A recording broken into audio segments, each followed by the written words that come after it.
Colin Jost. Former President Donald Trump, seen here definitely not sleeping. He's probably just praying.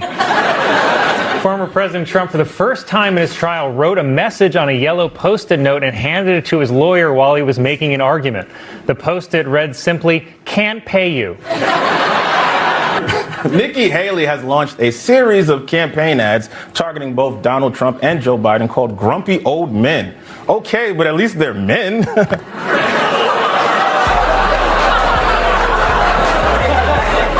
Chicago became the largest U.S. city to call for a ceasefire in Gaza. And in return, Gaza called for a ceasefire in Chicago.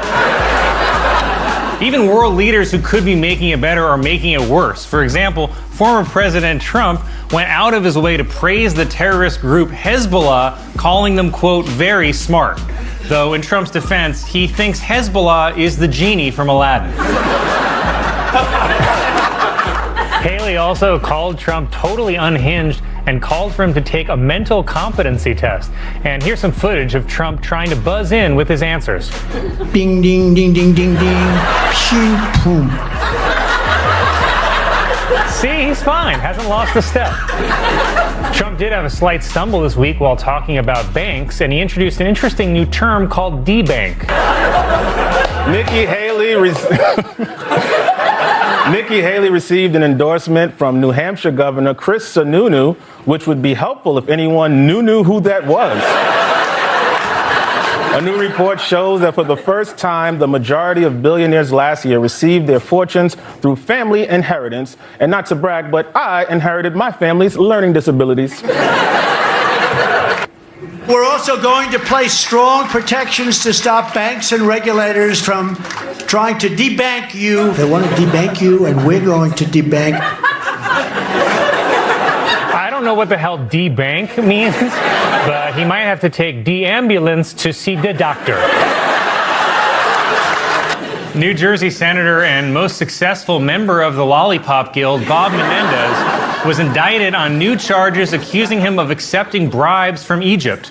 Menendez denied the allegations, calling them as over the top as my new bejeweled scarab. This week, Donald Trump said that he supports abortion laws being decided by the states instead of the federal government. But why stop there? Why not go even smaller and leave it up to the counties or the city? Or even better, take the government out of it completely and leave it the choice about what women can do with their bodies to the person who knows what they could do with them the best, their husbands. Republicans on Friday nominated Jim Jordan to be the next House Speaker. Jordan is best known for denying the 2020 election results, looking the other way on an Ohio State sexual abuse scandal, and for his role as Anger in Inside Out. More than 5,000 people attended a Democratic fundraiser at Radio City Music Hall featuring big-name celebrities like Barack Obama, Stephen Colbert, and Lizzo, as well as lesser-known celebrities like President Joe Biden. Donald Trump posted an image of Nikki Haley made up to look like Hillary Clinton. And honestly, I couldn't tell if it was bad Photoshop or a good picture of Mark Cuban in a wig.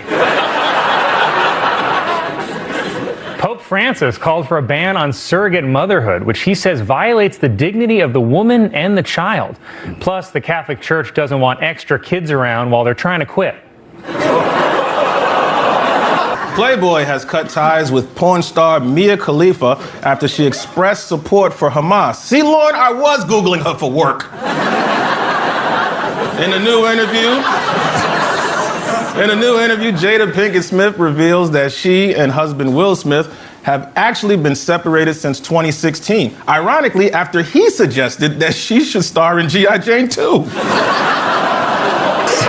Senator Mitch McConnell, seen here watching someone get injured at the Special Olympics,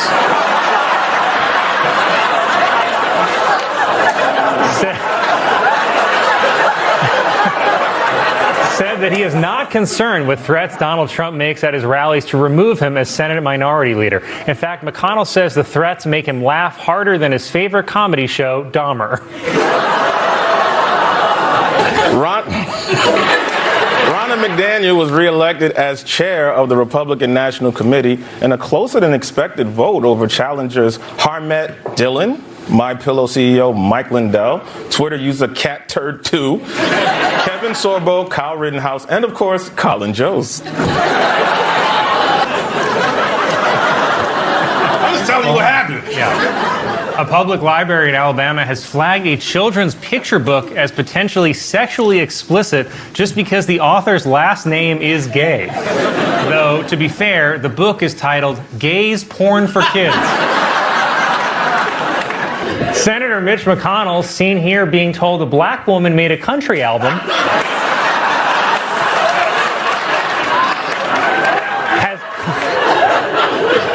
come out in favor of a bill that would potentially ban TikTok in the U.S. Of course, for McConnell, TikTok is just what the Grim Reaper says while tapping his watch.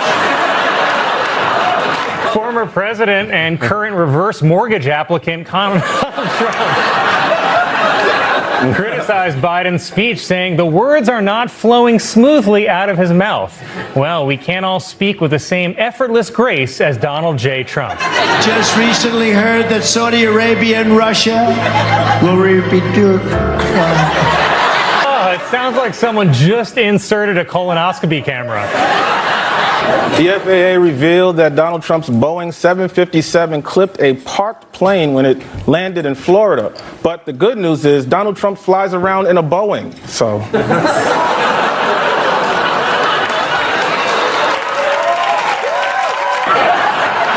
This trial must have driven Trump crazy. The judge kept telling him to shut up. The jury made him pay triple what the victim asked for. Even the courtroom sketch artist made him look like that lady who got her face ripped off by a monkey. The only way this could have gone worse for Trump is if they took away his businesses, which is, of course, what happens in next week's trial.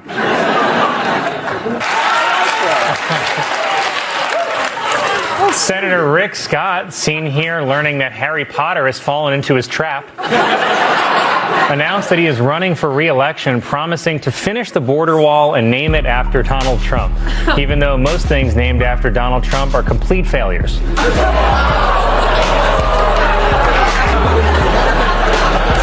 That was my best joke, Colin. Representative Marjorie Taylor Greene said next week she will force a vote to oust House Speaker Mike Johnson. And if there's one thing I bet she's amazing at, it's driving men away. There was actually an error in the LA Times obituary for O.J. Simpson. In the section about his prison time, instead of writing O.J. walked out of the Lovelock Correctional Center, they wrote Trump walked out of the Lovelock Correctional Center a free man for the first time in 9 years. And it's not a great sign for Trump that even autocorrect thinks he belongs in jail. President Biden said Friday that he would visit the site of the Baltimore bridge collapse because, like that bridge, Biden is no longer connecting with black communities. After being found liable for defamation against 2 Georgia election workers, Rudy Giuliani was ordered yesterday to pay the hilarious sum of $148 million. You might as well just make it $1 billion. Because there's no way he can pay it. At this point, they only call Giuliani the mayor of 9/11 because that's all that's left in his bank account. Stormy Daniels testified that during their encounter, Donald Trump did not wear a condom. He tried to put one on, but he was blocked by his tie. Stormy Daniels testified in Donald Trump's hush money trial and was asked to list some of the movies that she's worked on. After she finished, the judge banged the gavel and open oral arguments were the names of the movies. Oh man, that was a good joke. Donald Trump said that at the debates, he wants both of them to stand instead of sit. So that's the status of our presidency.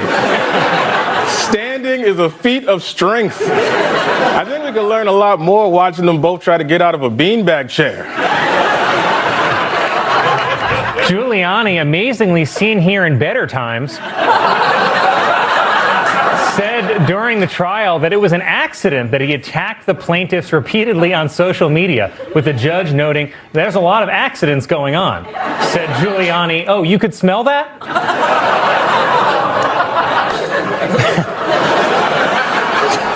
President Donald Trump, seen here definitely not sleeping. He's probably just praying. Former President Trump, for the first time in his trial, wrote a message on a yellow Post-it note and handed it to his lawyer while he was making an argument. The Post-it read simply, "Can't pay you." Michael Cohen, whose cologne I can smell through this picture, testified against Donald Trump this week. Cohen was portrayed by Trump's attorneys as someone who hated Donald Trump and was trying to get revenge. But the only evidence of that comes from Cohen's upcoming book, I Hate Donald Trump, but I'm Trying to Get Revenge. Israeli officials are reportedly furious after the U.S. withheld a shipment of weapons. But yes, sometimes people get angry at their intervention. All right, that was... President Biden on Tuesday issued a call to fight hate against anti-Semitism, saying there is no place for it in America. But on the other hand, Collins Country Club. Representative Matt Gaetz referenced the Proud Boys by tweeting a picture of himself outside Trump's courtroom with the caption, "Standing back and standing by." Gaetz used that same caption in a picture of himself outside a quinceañera. More than 5,000 people attended a Democratic fundraiser at Radio City Music Hall featuring big-name celebrities like Barack Obama, Stephen Colbert, and Lizzo, as well as lesser-known celebrities like President Joe Biden. This week, Baltimore Flurry, which they say tastes like grandma's favorite treats that she hid in her purse. It's a combination of butterscotch, crunchy candy pieces, and a big black vibrator. No. A dog was rescued after it fell off a 50-foot cliff into a quarry. Next time, said Kristi Noem. A worker on a cruise ship heading to Alaska was arrested for attacking 3 passengers with scissors. He was eventually subdued by a passenger with rock.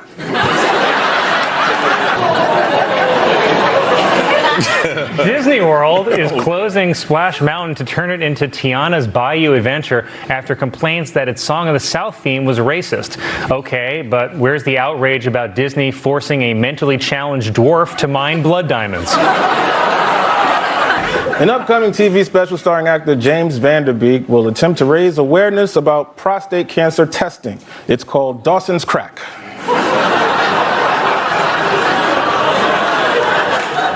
Well, 4 presidents visited New York City at the same time on Thursday, 3 to do a joint fundraiser at Radio City, and 1 selling Bibles door to door. Donald Trump has partnered with country music star Lee Greenwood to sell a $60 special edition of the Bible that also includes the Constitution, the lyrics to Greenwood's God Bless the USA, and I assume God's letter of resignation. A new poll finds that New York Mayor Eric Adams' approval rating is just 28%. Now that sounds low. Independent presidential candidate Robert F. Kennedy admitted in a new interview that he flew 2 times on Jeffrey Epstein's private jet, but only to make sure none of those girls were vaccinated. Already? Giuliani, amazingly seen here in better times, said during the trial that it was an accident that he attacked the plaintiffs repeatedly on social media, with the judge noting, there's a lot of accidents going on. Said Giuliani, oh, you could smell that? The House Ethics Committee released its report on George Santos, seen here asking your grandma for her social security number, and concluded that there is substantial evidence that he used campaign funds for shopping and cosmetic procedures. Santos would have denied the allegations, but he had to rest his new lips. That was my best joke, Colin. Representative Marjorie Taylor Greene said next week she will force a vote to oust House Speaker Mike Johnson. And if there's one thing I bet she's amazing at, it's driving men away. Yesterday, President Biden released a new video with Barack Obama in which they remind people that Obamacare is still available, but according to polls, people really want to know if Obama is still available.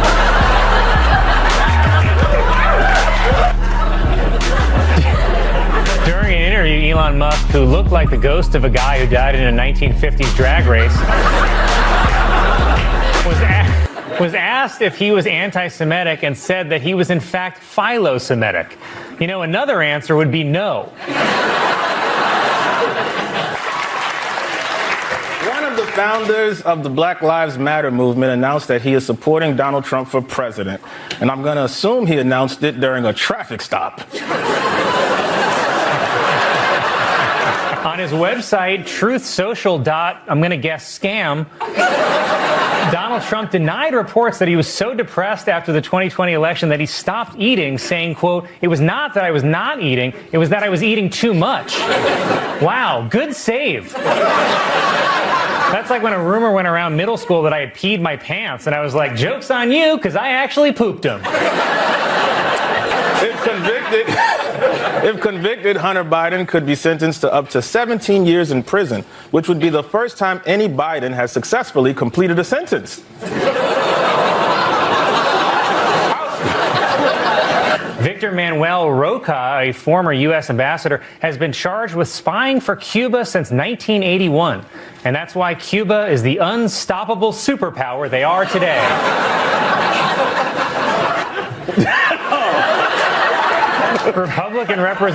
Republican Representative Derek Van Orden, who looks like if Santa stormed the Capitol, argued in front of legislation to bring whole milk back to school cafeterias, saying that almond milk wasn't milk because, quote, milk comes from a mammal. Then he whipped out his nipple and said, "Allow me to demonstrate."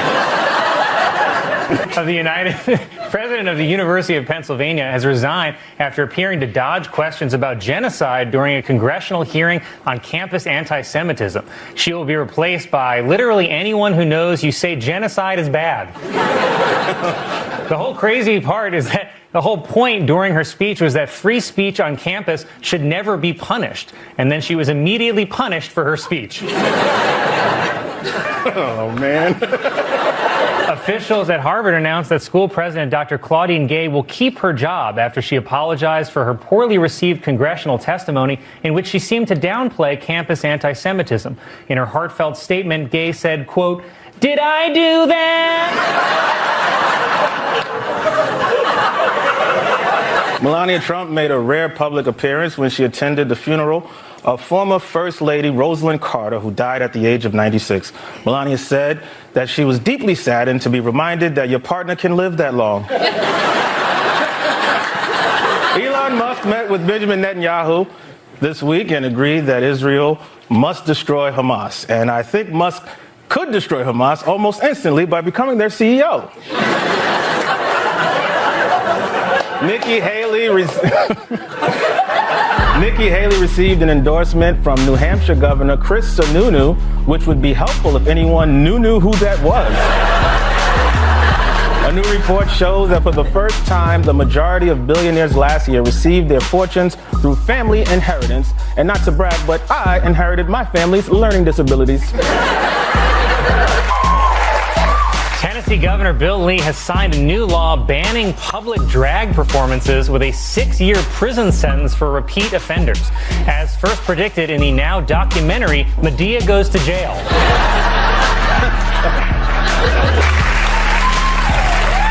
Dallas Cowboys owner Jerry Jones is under fire over a picture of him from 1957 where he looks on as black students are stopped from entering his school. Okay, so maybe Jerry Jones was a racist back then. But tell me this, would a racist own a team full of the strongest black men he could buy to work on his field? A Tennessee state senator said the bill will prevent kids from being, quote, blindsided by a sexualized performance in public. What are you talking about? Drag shows don't just pop up like flash mobs and sprinkle gay dust on your kids. I never accidentally happened upon a drag show, and I grew up in New York City. Now, I have been blindsided by a sexualized performance a few times, but that's just what you get when you take the bus. Colin, you go. Biden also took time in his speech to say that shrinkflation is affecting Snickers bars and that people pay the same amount for 10% fewer Snickers. And I got to give him credit because it's pretty risky for a white guy with a stutter to keep saying the word Snickers.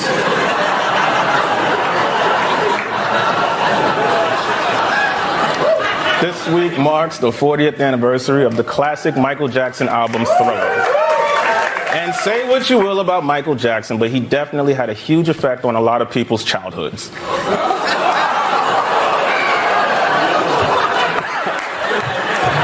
I don't know what you guys like anymore. The U.S. Energy Department concluded that COVID likely originated from a Wuhan laboratory leak and not a wet market. So I gave up eating bats for nothing? Newspapers around the country dropped the cartoon strip Dilbert after creator Scott Adams said he chose to live in a community where no black people live. So he lives in your building, huh, Colin? After meeting with the Anti-Defamation League, Kyrie Irving announced that from now on he will pretend to not be anti-Semitic. Brooklyn Nets star Kyrie Irving was suspended after he tweeted a link to the anti-Semitic film Hebrew to Negroes, Wake Up Black America. You know, Hebrew to Negroes was also the name of my favorite R&B group in the 90s. No. Newspapers dropped the cartoon strip effective immediately, and to rub it in, they're replacing Dilbert with Peanuts' Oops All Franklin. Dilbert creator Scott Adams' racist rant was in response to the results of a poll that asked respondents the question, is it okay to be white? Oh, I'd say it's more than just okay. Kanye West was suspended from Instagram again for posting a disparaging message about Jewish people. Seems like he's doing the same thing over and over again and expecting different results, which I've heard is the definition of something. See, I'm noticing a trend with Kanye. His business deals went bad and he just started calling it a Jewish conspiracy. Sort of like when his albums got bad and he just started calling it gospel.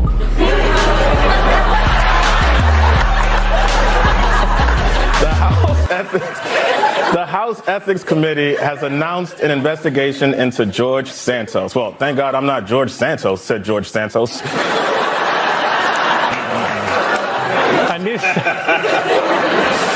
A new study finds that during the pandemic, students' math scores dropped by almost 10%. Wow, so more than half.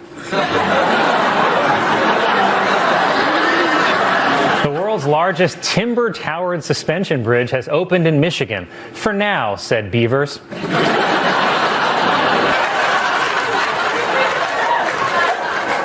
Donald Trump said at a rally that he would make November 5th Christian Visibility Day. Wait, I thought that was called Ash Wednesday. The Florida Supreme Court has allowed the state's 6-week abortion ban to take effect. So now Florida's only remaining method for ending a pregnancy is roller coasters. Rupert Murdoch this week officially turned on Donald Trump. First, the New York Post ran a cover calling Ron DeSantis Ron DeFuture, even though Ron DeFuture sounds more like a drag queen from outer space.